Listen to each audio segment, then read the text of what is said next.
Hey, welcome back to skuttzdraws. One time, there was a rotten kid in my art class, and he didn't want to do the assignment. He even told me the project was stupid. So if you want to hear the story of how Skutz handled that doozy, stay tuned. One thing that stood between me and graduating high school was teaching art to third graders. First, let's take a peek at what I'm drawing. Here we have somebody's lizard OC in a cosplay from a video game. I thought it was a really fun task to adapt the outfit from the game's art style onto the OC and then incorporate it all into my own art style. I love the fun ideas that my customers bring to me. Now let's get right back to the story, shall we? Yep, that's right. I got to step into the classroom of wide-eyed students all looking up to me. And as an awkward teenager, I had to confidently present myself as the art gremlin that I was. So I took a deep breath.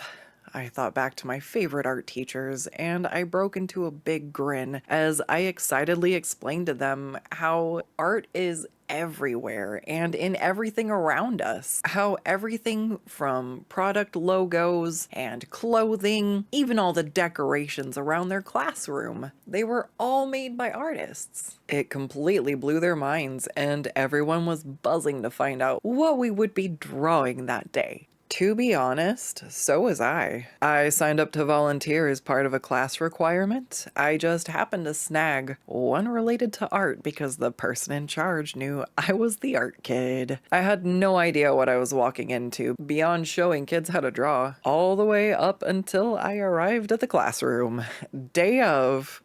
Upon which, right before walking in, the teacher handed me a navy blue 3-ring binder and a warning. There's a problem kid in the class, and he doesn't like to listen. If he starts misbehaving during class and distracting other students, let me know and I will send him to the hall or to the principal's office. I could see on her face and hear in her voice how routine this was. So I flipped to the chapter I needed, flagged with a pink sticky note, and there I was, muscling through my stage fright in front of a bunch of 8-year-olds, dazzled with my speech. I opened the binder, and to my delight, it was one of my childhood art teachers. The project I was showing the students was one that I did when I was in their grade and got even more enthusiastic to share with them. I continued on and told them how cool it was to be able to pass this on to them. Finally, we started the project, and I show them the steps to drawing the vase, the flowers, and decorating things with fun designs. Everyone got materials, supplies, and printout directions as well. Then I was free to walk around the room while the students were excited to tell me about their drawings. It was then that the teacher approached me, tight-lipped and stern, and told me the problem student she'd warned me about didn't want to do the project. She then told me she could remove him from the class so he wouldn't be a distraction. And shy high school me did something inspired. I said to the teacher, "Hold on, let me try and talk to him first." Her face said, "Good luck with that, I've already tried." And I headed over to the child in the corner, chair pulled back at a wonky angle from the table, arms crossed, and a cloudy pout on his face. So, as I crouched down next to him, I asked him what was wrong and why he didn't want to draw. And he said he thought flowers were stupid. And he didn't want to draw a vase filled with them. And that honestly seemed pretty reasonable to me. So I assessed what the heart of the art was. The assignment was to fill the vase with as much detail as possible and decorate the negative space. So I asked him what he did think was cool and what he would want to draw, and he told me he wanted to draw a race car. You know what I told him? I told him, go ahead. Try out the pens we were using and draw a race car. And then I asked him how many stickers he thought were on the car, and he said that there were so many. And I said, awesome. All you have to do is add as many stickers on the race car as you can think of then. And excitedly, he scribbled away at his paper. I returned to the front of the class, and the teacher was wide-eyed and astonished to see him craned over his desk and very carefully sketching out something in pencil. She was astounded that I'd gotten him to draw.